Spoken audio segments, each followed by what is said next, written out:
Police uncle मुझे पता है, 3 सवारी का चालन। वैजाग में किशोर, नितिन और बद्री करके 3 दोस्त रहते हैं। वो तीनों एक ही कॉलेज में पढ़ाई करते थे। वो तीनों बहुत ही नकित्तर थे। कॉलेज में सबकी मजा लेकर सबको रुलाते रहते थे।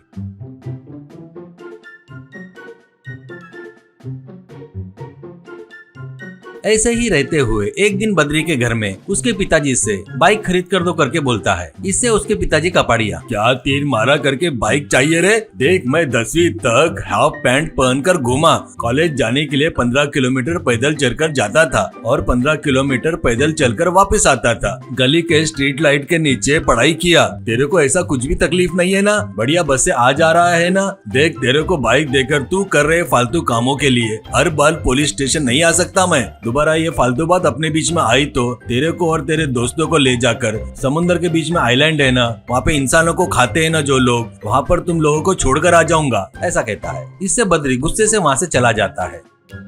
ये बात अगले दिन अपने दोस्तों को बताता है। वो बातें सुनकर नितिन, मेरे पिताजी भी सेम ऐसा ही बोले, जमकर गाली दिए, इसलिए अपन अपनी पॉकेट मनी से एक पुरानी बाइक खरीदेंगे, ऐसा कहता है। इसके लिए तीनों लोग हाँ में हाँ मिलाते हैं।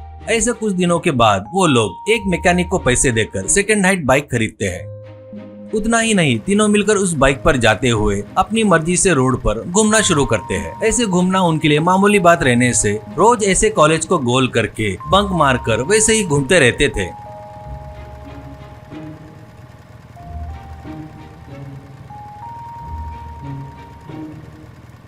ऐसे ही रहते हुए एक दिन नितिन से बद्री, यार अपन थोड़ा सावधानी से रहना यार, इस बीच अपने गाड़ी को बहुत से चालान मिले हैं, पुलिस वाले भी बहुत चेकिंग कर रहे हैं। नितिन, पुलिस कितना भी चेकिंग किए तो अपने को डर नहीं है यार। इस एरिया का जो एसआई भाटिया है ना, वो हमारे घर में यानी हमारे बड़े पिताजी के घर में काम वाले जैसा है। हमारे बड़े पिताजी के घर के बाजू में ही रहता है। हमारे भाई की शादी का पूरा काम वो खुद खड़ा रहकर ही देख लिया। उसका नाम बताए तो बस अपने को कोई भी छोड़ देगा, ऐसा कहता है। उससे तीनों बहुत खुश होते हैं।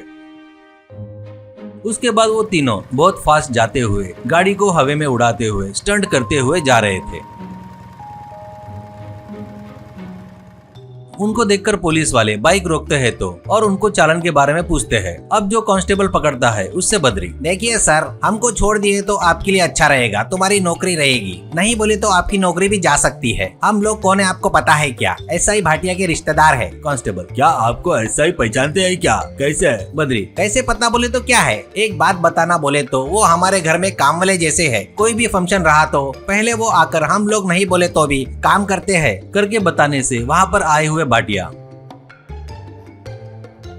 बेटा तुम लोग जिसकी बात कर रहे हो ना, वो भाटिया मैं ही हूँ। मैंने कभी तुमको देखा नहीं और तुम्हारे घर पर काम करने आया करके भी मुझे याद नहीं है, कहता है तो नितिन, वो अंकल 10 साल पहले मेरे भैया गिरीश के शादी में आप खुद खड़े रहकर पूरा काम देख लिए, आप हमको जग से पानी भी दिए ना, मुझे अच्छे से याद है, मैं तब बच्चा था, ऐसा कहता है भाटिया। अबे कभी तो भी किसी पड़ोस की मदद मांगा करके सहायता की है तो 10 साल बाद भी काम वाला बनाता क्या? वेरी गुड रे, तेरे माँ बाप को बुलवाना ही पड़ेगा, करके वहाँ पर उनके माँ बाप को बुलवाता है और उनके बाइक के बारे में और वो लोग कर रहे हैं स्टंट के बारे में पूरा बताता है। ऐसा ही बताई सो सुनकर शॉक होकर सब लोग मिलकर उनकी जमकर धुलाई करते हैं। ऐसा ही से माफी मांगने लगाते हैं। उसके बाद एसआई चाय के दुकान के पास नितिन वालों को बिठाता है। अब उनमें से एक जन को बाइक से स्पीड जाने को बोलता है। एक जन बाइक से स्पीड से जा रहा था तो उस बाइक पर जाने वाले को उस चाय के दुकान के पास खड़े लोग बहुत गंदी गंदी गालियां देते हुए श्राप दे रहे थे।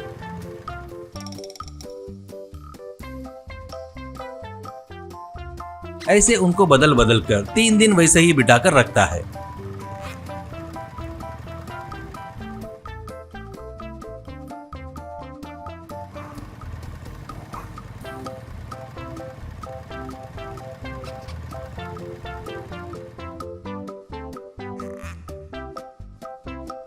वो देखकर नितिन, ओ मेरी माँ, नहीं रे बाबा, सर नहीं, मैं और ये गालियाँ नहीं सुन सकता सर। एक एक जन मिलकर ऐसे वैसे गाली नहीं दे रहे सर, गालियाँ बहुत भयंकर हो गई सर, इस बार माफ कर दो सर, ये श्राप बर्दाश्त नहीं कर पा रहे हैं सर, सर हमको छोड़ दो सर, प्लीज छोड़ दो सर, ऐसा कहता है भाटिया। तुम लोग मुझे काम वाला बोले तो भी मैं नाराज नहीं हुआ रे, पर सुबह उठते ही तुम्हारे माँ बाप तुम लोग अच्छे से रहना करके मंदिरों के, पेड़ों के, चर्च के, मस्जिद के सभी जगह जाकर चक्कर काटते हैं ना, पर तुम लोग क्या हो रहे, बाहर आकर लोगों के श्राप लगवा रहे हो। ऐसे रहे तो तुम्हारे साथ अच्छा कैसे होगा रे। कहने से वो लोग गलती हो गई माफ कर दो करके माफी मांगकर चले गए।